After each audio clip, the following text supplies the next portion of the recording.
Assalamualaikum warahmatullahi wabarakatuh. Saya Nina Bilqis Maharani, NPM 219 010813669 dari M4. Di sini saya akan menjelaskan mengenai anggaran produksi. Sebelumnya, saya akan menyebutkan poin-poin apa yang nanti akan kita bahas. Yang pertama adalah pengertian, yang kedua kegunaan, yang ketiga tujuan, yang keempat faktor-faktor yang mempengaruhi anggaran produksi, yang kelima faktor-faktor internal dan eksternal dalam penyusunan anggaran produksi, dan yang keenam merupakan metode penyusunan.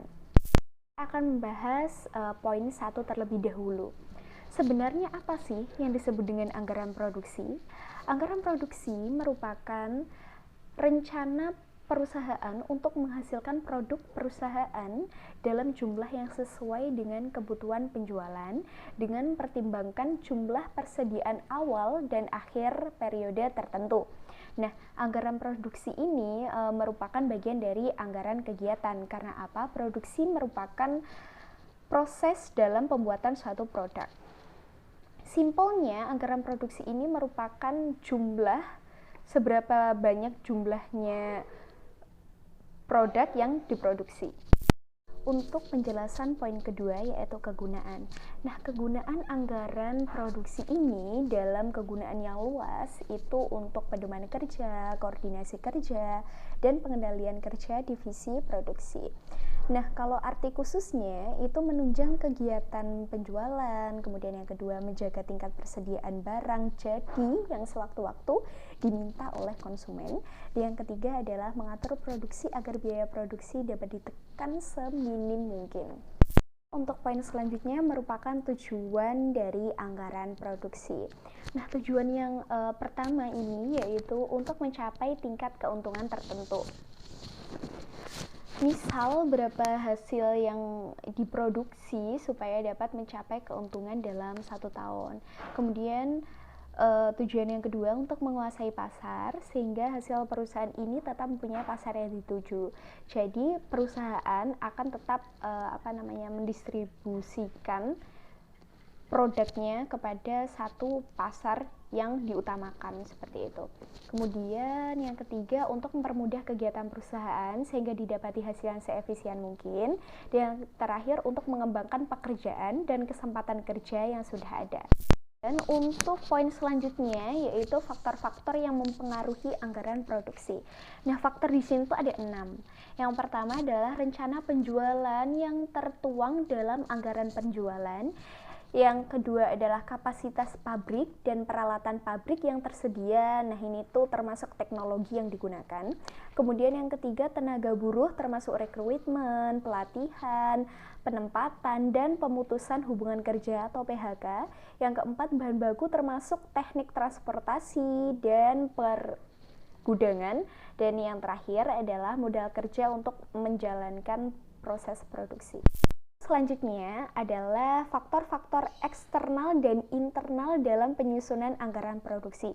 Sebelumnya saya akan menjelaskan faktor-faktor eksternalnya terlebih dahulu. Nah, yang pertama adalah persaingan, yang kedua tingkat pertumbuhan penduduk, yang ketiga adalah tingkat penghasilan masyarakat, yang keempat tingkat pendidikan masyarakat, yang kelima tingkat penyebaran masyarakat, keenam agama, adat istiadat, dan kebijakan masyarakat, ketujuh kebijakan pemerintah, dan yang terakhir adalah keadaan perekonomian internasional maupun nasional dan kemajuan teknologi. Saya akan menjelaskan faktor internalnya. Nah, faktor internalnya ini pun juga ada 8. Nah, yang pertama penjualan tahun lalu yang bisa jadi patokan. Yang kedua kebijakan perusahaan yang berhubungan dengan harga jual, syarat pembayaran barang yang dijual, pemilihan saluran distribusi, tenaga kerja yang dimiliki perusahaan atau kuantitatif dan kualitatif. Kemudian selanjutnya modal kerja yang dimiliki perusahaan atau current asset, current liabilities. Kemudian fasilitas yang dimiliki perusahaan serta kebijakan perusahaan yang dimiliki di bidang-bidang lain.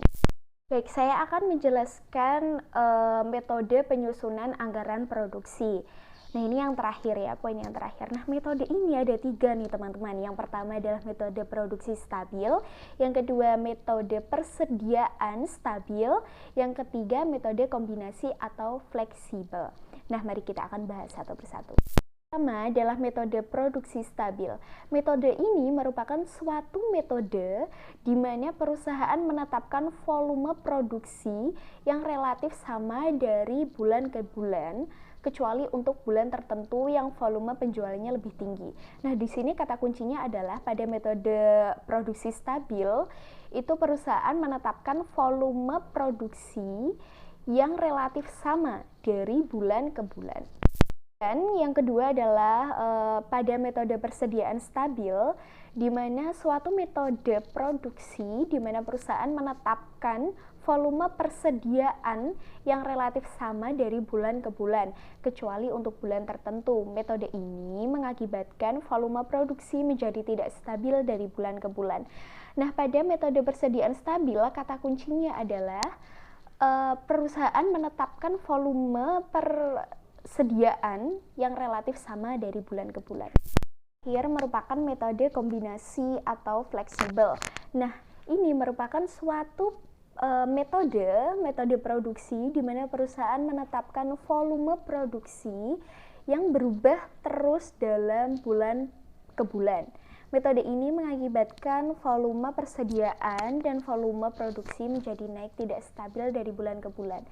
Nah, pada metode kombinasi atau fleksibel di sini kata kuncinya adalah perusahaan menetapkan volume produksi yang berubah terus dari bulan ke bulan.